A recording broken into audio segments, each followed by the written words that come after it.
नमस्कार। अरुणाचल समाचार में आपका स्वागत है। मैं हूं यारमता सिंह। आइए बुलेटिन में सबसे पहले देखते हैं मुख्य समाचार।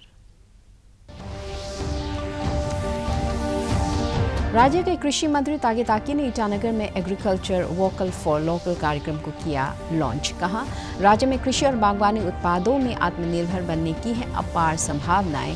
प्रस्तावित मेगा फूड पार्क किसानों को देगा नए मौके।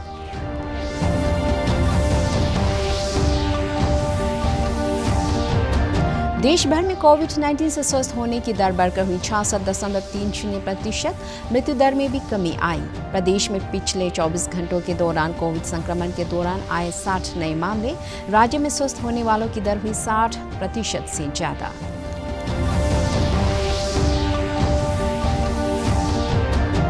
अयोध्या में राम मंदिर निर्माण के लिए भूमि पूजन की सभी तैयारियां पूरी। अयोध्या के सभी मंदिरों, घाटों और शहर की गई है शानदार सजावट।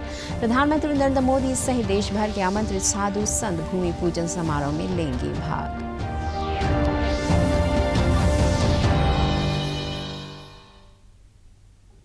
राज्य के कृषि मंत्री तागे ताकी ने कहा है कि कोविड-19 की महामारी के इस दौर में आत्मनिर्भरता के सही अर्थ सामने आ गए हैं। आज ईटानगर स्थित राज्य सचिवालय में एग्रीकल्चर वोकल फॉर लोकल कार्यक्रम को लॉन्च करते हुए श्री ताकी ने कहा कि राज्य को खाद्य पदार्थों के मामलों में आत्मनिर्भर बनने के साथ साथ यहाँ के स्थानीय कृषि उत्पादों के जरिए उसका लाभ भी उठाने का प्रयास करना होगा।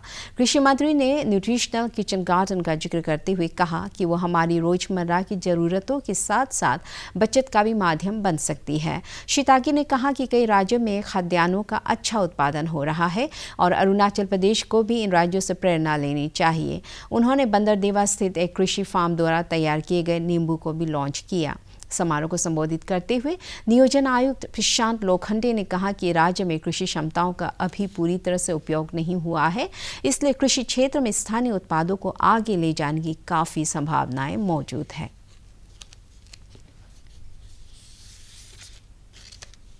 पंजाब में, हरियाणा में, वेस्ट बंगाल में, असम में बहुत सारा खाना पीने का प्रोडक्शन हो रहा है। अच्छा है, ये हम वोकल में मुख से बोल के रखने से नहीं होगा। क्यों ना पंजाब और हरियाणा हमारा स्टेट में खुद क्रिएट करे। मीन्स जो हम बातें करते हैं वो अपना जगह में भी होना चाहिए और अपना लिए भी होना चाहिए। आत्मनिर्भर हम स्वतंत्र जीने के लिए हमको सबसे पहले अपना खाद्य पदार्थ को संपूर्ण रूप से हमें निर्भरता पैदा करना चाहिए। हमको उपजाऊ के लिए चिंता करना है।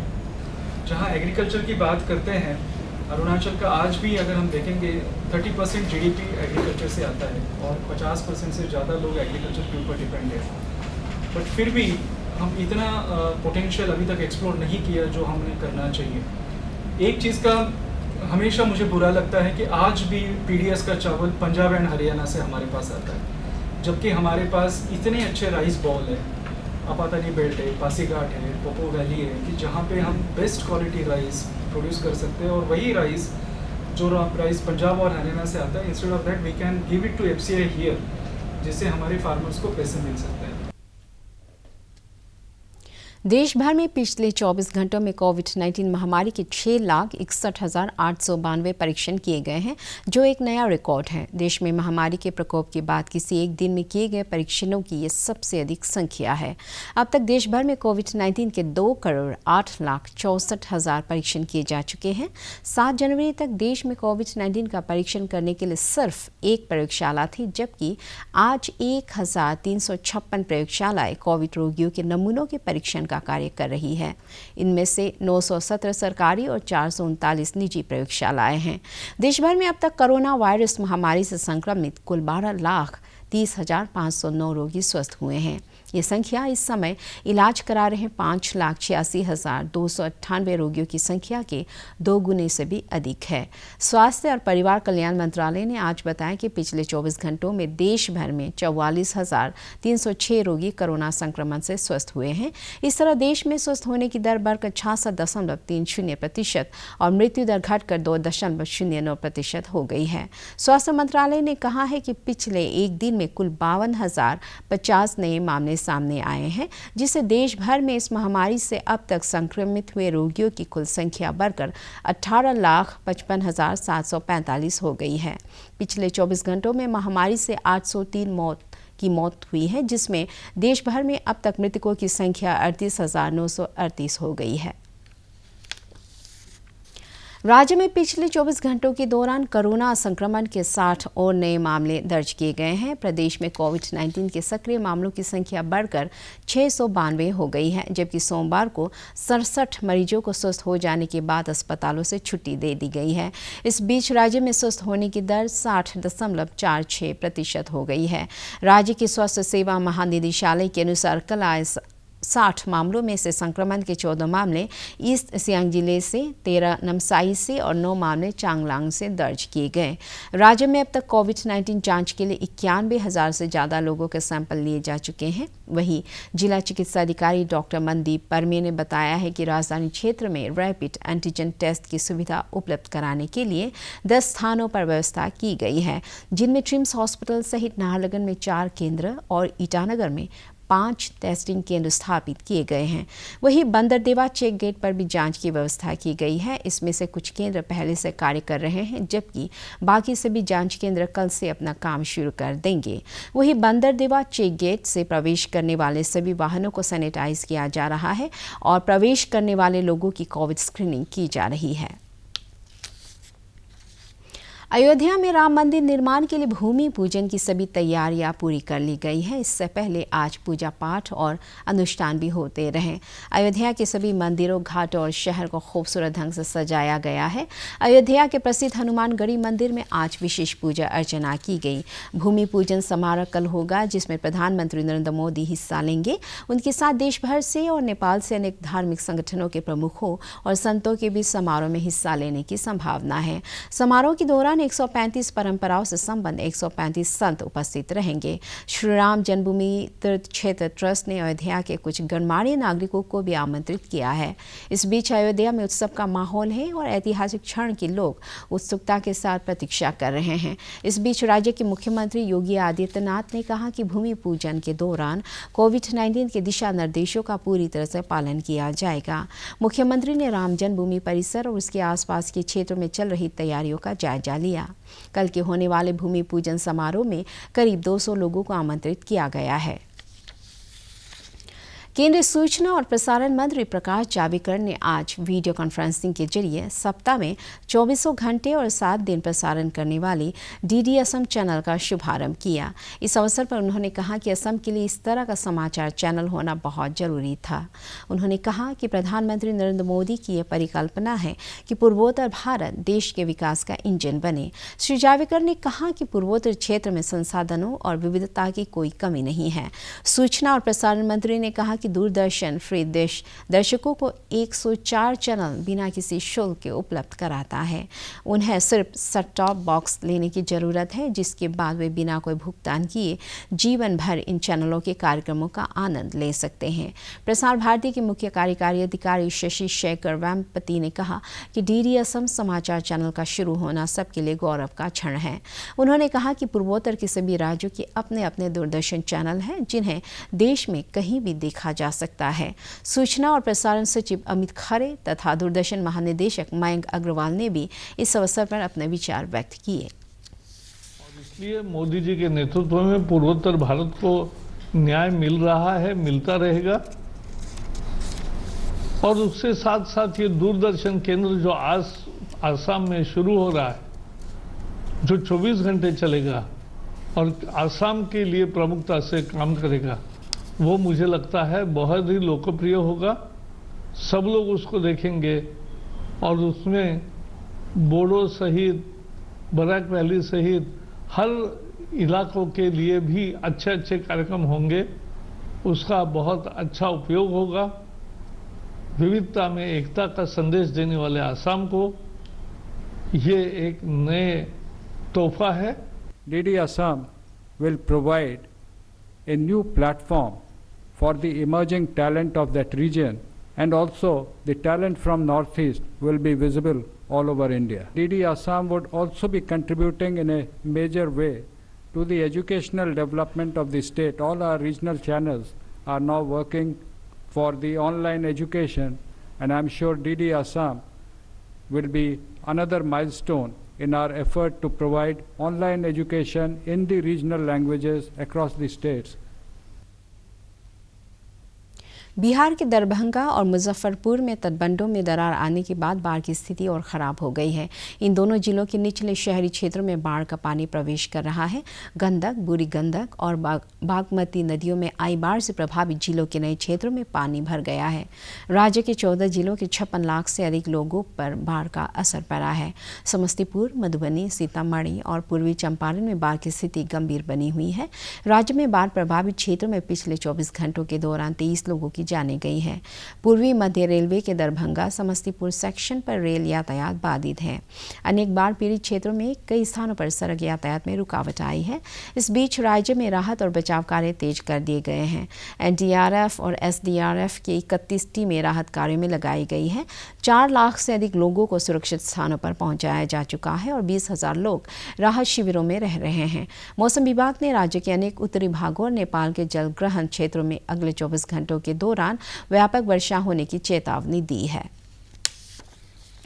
कोविड-19 के इस दौर में याक पालकों के दुग्ध उत्पादों के प्रसंस्करण और उन्हें बेहतर बाजार उपलब्ध कराने के लिए भारतीय कृषि अनुसंधान संगठन के याक अनुसंधान केंद्र की ओर से स्थानीय किसानों को प्रशिक्षण देने के साथ साथ उन्हें जरूरी सामग्री भी उपलब्ध कराई जा रही है। कल सेलापास में आयोजित एक कार्यक्रम में केंद्र की ओर से 70 याक पालकों को याक के भोजन के लिए तैयार खाद्य सामग्री, नमक, खनिज पदार्थ युक्त फीड ब्लॉक और उनके मवेशियों के लिए जरूरी दवाएं वितरित की गई। साथ ही 30 याक पालकों को याक के दूध से क्रीम निकालने के लिए हाथ से चलने वाला मिल्क सेपरेटर भी उपलब्ध कराया गया।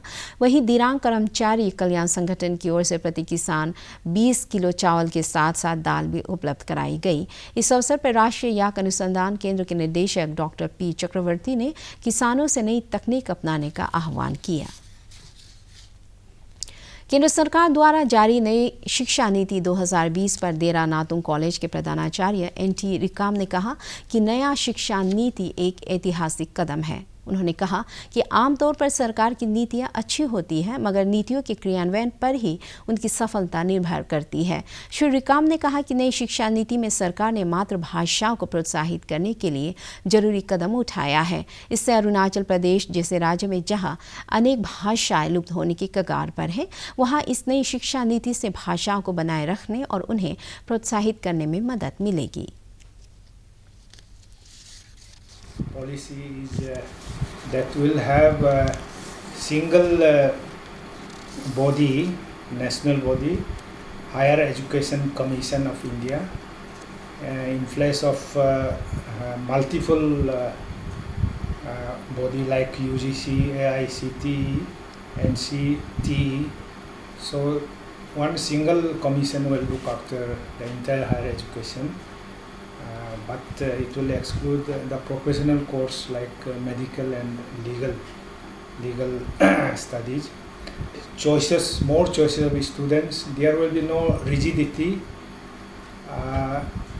regarding streams, arts, science, commerce. Multiple choice are there. The student can opt any subject. There is no rigid actually separations of science, arts and commerce. It's a very good actually policy if it is implemented in a proper manner, but point is how it can be implemented. It will require a lot of resources, lot of money. Then Government of India spell out that 6% of GDP will be spent on the higher education. This is landmark actually. संघ लोक सेवा आयोग UPSC ने civil सेवा परीक्षा 2019 के परिणामों की घोषणा कर दी है। विभिन्न सिविल सेवाओं में कुल 829 उम्मीदवारों का चयन किया गया है। प्रदीप सिंह प्रथम स्थान पर रहे, जबकि महिलाओं में प्रतिभा वर्मा पहले स्थान पर रही। परिणाम यूपीएससी की आधिकारिक वेबसाइट पर उपलब्ध है। रामायण की कथा अलग अलग भाषाओं में पढ़ी और सुनी जाती है। मूल रूप से रामायण की रचना संस्कृत और अवधी में हुई, लेकिन अनेक प्राचीन ऋषियों और विद्वानों ने रामकथा को अलग अलग भाषा और स्वरूपों में प्रस्तुत किया है। एक नज़र रामायण की रचना संसार पर। रामायण एक ऐसा महाकाव्य जिसमें भारत के आध्यात्म, सांस्कृतिक और धार्मिक जगत के शिखर मनु, मर्यादा पुरुषोत्तम भगवान राम का चरित्र वर्णन ही नहीं बल्कि जीवन का सार छिपा है। रामायण एक ऐसा प्रकाश पुंज जो सतयुग से लेकर कलयुग तक हर युग में प्रासंगिक है। रामायण भारतीय संस्कृति की अविरल गंगा, जिसकी धारा दुनिया के जिस जिस हिस्से में पहुंची वही राम राज्य, धर्म, मानवता और ज्ञान के फूल खिल उठे। रामायण एक ऐसा प्रकाश पुंज जो त्रेता युग से लेकर कलयुग तक हर युग में प्रासंगिक है। रामायण जिसे कवियों और कथाकारों ने अद्भुत रूप में प्रस्तुत किया। प्रभु राम, जिनके बारे में कहा गया कि हरि अनंत, हरि कथा अनंता। राम को जिसने जिस रूप में भी आत्मसात किया, राम उसके मुखारबिंद से वही रस बनकर झर उठे। किसी ने लिखा कि रामायण क्या है उसका उत्तर देना कठिन है, रामायण में क्या नहीं है ये बताना और कठिन काम। जहाँ रामायण है वहाँ तो स्वयं प्रभु राम जी हैं, और जहाँ राम है वहाँ तो सारा विश्व विराजमान है। वाल्मीकि रामायण। राम कथा के प्रणेता के रूप में वाल्मीकि रामायण का नाम सर्वप्रथम लिया जाता है। इस ग्रंथ की रचना माता सरस्वती की कृपा से हुई थी।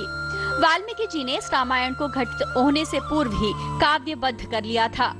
इसके 1 लाख से भी ज्यादा श्लोक थे, लेकिन ब्रह्मा जी ने इसे जनमानस के लिए सरल करते हुए 24,000 श्लोकों तक सीमित कर दिया और वाल्मीकि जी को वरदान दिया कि जब तक पृथ्वी पर वन, पर्वत, सागर और नदियां रहेंगे तब तक उनकी ये रामायण प्रचलित रहेगी। अध्यात्म रामायण। इस रामायण को रचा महाभारत के रचयिता कृष्ण द्वैपायन व्यास यानी महर्षि वेद व्यास ने। कृतिवास रामायण। इस रामायण की रचना गोस्वामी तुलसीदास जी के जन्म से लगभग 100 वर्ष पूर्व हुई थी। इस रामायण की भाषा बांग्ला है। बांग्लादेश के मनीषी कवि कृतिवास द्वारा रचित इस रामायण में भी बालकांड, अयोध्या कांड, अरण्य कांड, किष्किंधा कांड और उत्तरकांड शामिल है। अरुणाचल समाचार के आज के अंक में इतना ही। हम कल फिर हाजिर होंगे अरुणाचल और देश दुनिया की खबरों के साथ। आप देखते रहिए अरुण प्रभा। नमस्कार।